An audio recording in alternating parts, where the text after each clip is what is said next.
క్రీస్తునందు ప్రేమైన సహోదరి సహోదరులకు యేసుక్రీస్తు నామములో శుభములు. దేవుని యొక్క మహాకృప మీకు కలుగునుగాక.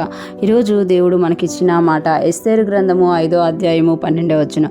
మరియు అతడు రాణి అయిన ఎస్తేరు తాను చేయించిన విందునకు రాజును నన్ను తప్ప మరి ఎవరిని పిలిపించలేదు.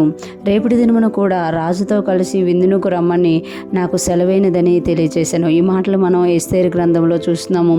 ఈ మాటలు హామాను తన యొక్క కుటుంబ సభ్యులతోనూ తన భార్యతోనూ ఫ్రెండ్స్తోనూ చెప్తున్నట్టుగా మనము గమనించగలమన్నట.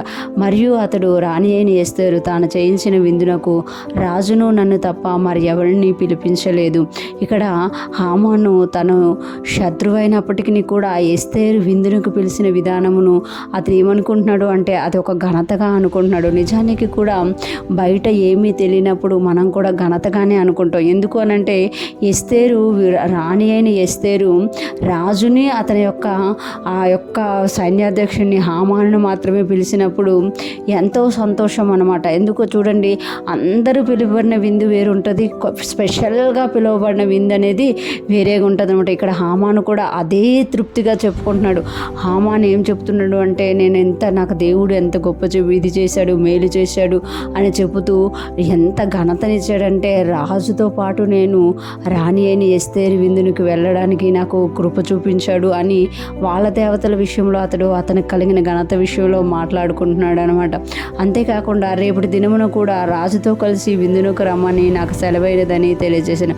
రేపు కూడా మరలా నేను విందుకు వెళ్తాను అని తెలియజేస్తున్నారు. ఇక్కడ హామానుకు తెలియని విషయం ఏంటి అని అంటే రేపు తన అంతం జరగబోతుందనేది హామానుకి తెలీదు. చాలాసార్లు మన చుట్టుప్రక్కల ఉన్నవారు మనకు విరోధంగా లేచిన వారు, దేవునికి విరోధంగా ఆలోచనలు చేసిన వారు ఘనపరచబడుతున్నప్పుడు మనం అనుకుంటాం కదా, వీళ్ళకి ఇంకా ఘనత వస్తుంది, మేము ఇంకా కిందకి వెళ్ళిపోతున్నాము అని అనుకుంటాము. కానీ హామాన విషయంలో మనం చూస్తే ఎస్తేరు యొక్క దేవుని యొక్క ఉపవాస ప్రార్థన ద్వారా పొందుకున్న జ్ఞానమును బట్టి శత్రువుకు విందు పెట్టి శత్రువుని లయపరిచినట్టుగా మనము చూడగలుగుతాం అన్నమాట. అంటే కొన్నిసార్లు మన శత్రువు గణపరచబడినప్పుడు కూడా మనం దేవునికి స్తుతులు చెల్లించాలి. ఎందుకు అనంటే ఆ శత్రువు గణపరచబడుతున్నాడు అనంటే మనం ఇంకెక్కువగా గణపరచబడతాము. ఇక్కడ హామాను గణపరచబడుతున్నాడు అనంటే హామాను గ్రహించలేకపోయాడు, కానీ మొర్దెకై తగ్గింపబడుతున్నాడు అనంటే అందరూ మొర్దెకై తగ్గింపబడుతున్నాడు అనేదే చూశారన్నమాట. ఇంకొకటి మనం చూస్తాం కదా, హామాను ముందే మొర్దెకై హెచ్చింపబడినప్పుడు హామాను దాన్ని సహించలేకపోతాడు.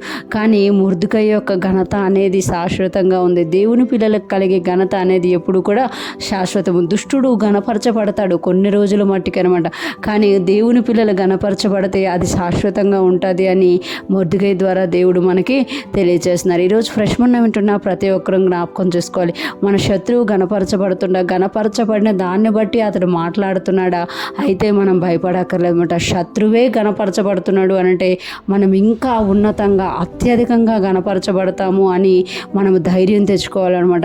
ఈరోజు ఫ్రెష్ మన్నా వింటున్న ప్రతి ఒక్కరు కూడా మీ శత్రువు ఎదుట మీరు గణపరచబడుదురుగాక, దేవుని కృప మీ మీద నిలిచి ఉండునుగాక. ఆమేన్.